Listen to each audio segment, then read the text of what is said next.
Sebelius, the Clinton White House doubled down on abusive behavior, and it's fair to criticize Hillary Clinton. As a wave of stories unfold about sexual harassment and assault by men in power, a senior Democratic leader says her party should reflect on how it handled such charges when they were leveled against former President Bill Clinton.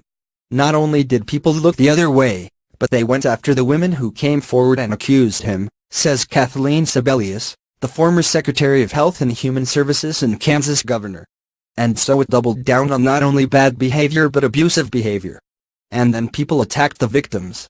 Sebelius extended her criticism to Hillary Clinton and the Clinton White House for what she called a strategy of dismissing and besmirking the women who stepped forward, a pattern she said is being repeated today by alleged perpetrators of sexual assault, saying that the criticism of the former First Lady and Secretary of State was absolutely fair.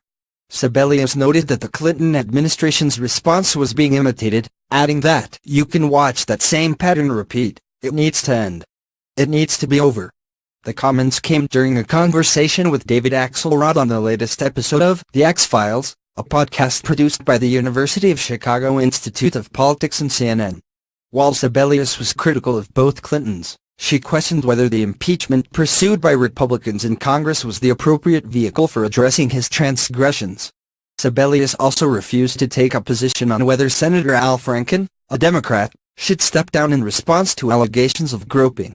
She drew a distinction between Franken's reaction and those of Alabama Senate candidate Roy Moore, movie mogul Harvey Weinstein, and several others, who have denied accusations of sexual assault and sexual harassment.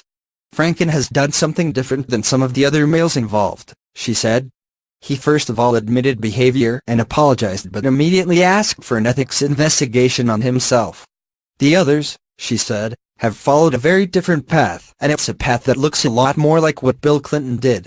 Sebelius acknowledged that the Senate Ethics Committee has a checkered history of policing such charges, but suggested that the intense focus on this issue will make it more difficult for the panel to ignore the behavior Franken had acknowledged or to bury its review in secrecy. I don't think you can do that. And I think that Franken is likely to do some real soul-searching in the meantime.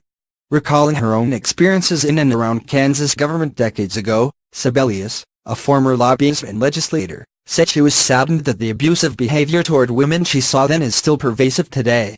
It breaks my heart to know that here we are 40 years later, and very much the same atmosphere prevails, she said. And it's about power, it's never been about sex. It's all about power. And men who have power over women use that power in all kinds of ways. Sebelius said that while she had certainly my share of a variety of horrific situations, bosses, and people, that she was protected, in that I didn't ever desperately need this job. I could walk out at any minute. I can walk away at any minute. Calling for more attention on women who weren't in her comparatively privileged position, Sebelius said, there are so many women who can't do that. Who need to feed their families.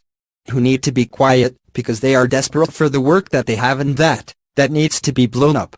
She also called on men to be part of the solution, urging them to call out other men for problematic behavior towards women. I mean, it's the same thing as having racial slurs joked about in a locker room, she said. It's the